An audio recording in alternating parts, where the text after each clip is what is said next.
Hello, hello mga friendly, kamusta? Indak-indak muna tayo bago natin pag-usapan ang inyong katanungan.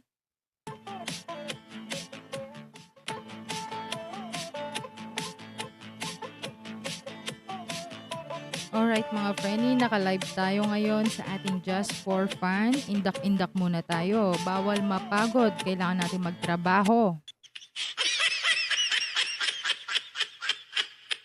para sa ating mga Disney scholars. So here's the game mga friendly, sasagutin ko lang ang isang katanungan sa ating Just for Fun. Miss Rian, makakasuhan ba ang mga anak ng mga korap na contractors or mga taong korap sa gobyerno? Mga friendly, bago ko sagutin yan, ire-refresh ko lang yung isang vlogger or yung isang vlogger before na nagpapasalamat sa kanyang tatay dahil ito ay isang unlimited ATM machine para tustusan ang kanyang mga luho. Sana all! Pero sa true lang mga friend, hindi yun nakaka-inspire kasi parang ginisa niya yung sarili niya sa sarili niyang mantika. Kaka-flex niya yan. At dahil dyan, ito ang sagot ko sa tanong kanina.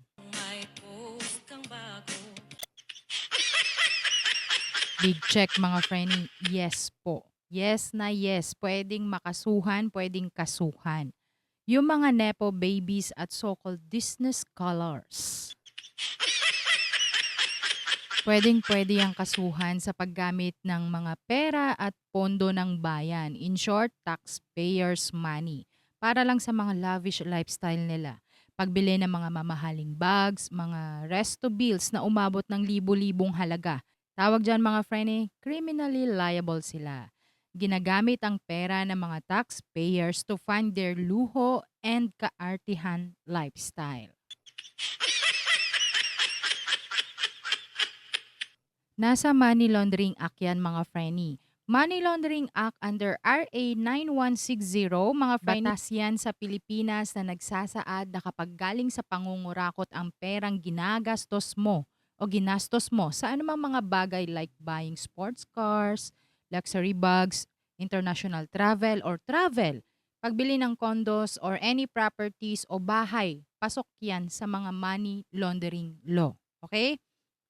Diyan pa lang sa money laundering law, hirap na lusutan yan. Lalo pat may idea or may knowledge yung anak na ang ginagamit niyang pera o ibinibigay sa kanyang pera ng mga magulang niya or ng magulang niya ay dirty money. Pangalawa, tax evasion mga frenny. Lalo na sa mga nepo baby dyan na wala namang sariling income or kung meron man hindi naman totally sapat para tustusan ang pinapakita nilang lifestyle nila or niya sa social media. Tapos hindi pa nagbabayad ng tamang buwis, pasok yan sa tax evasion. At pangatlo mga frenny, yung mga nepo baby, pwede yang maging accessory, yes, criminal liability sa bribery and graft and corruption. Paano? If guilty po ang parents nila, then possibly or possible, madamay sila as accessories to the crime. Lalo na kapag nakapangalan sa kanila ang anumang ari-arian, company, assets, or properties. Hindi ko na idedetalye lahat. Mahalaga magka-idea kayo kung saan napupunta mga tax ng bawat Pilipino na pinaghihirapan nila. Labanan natin ang korupsyon, panahon na para managot ang dapat managot. Huwag na nating hayaan na tuluyang tayong lumubog sa kahirapan. Isipin mo ang mga susunod na henerasyon mo, Frenny. Huwag na natin isalin sa kanila ang maling sistema ng gobyerno. Galaw-galaw.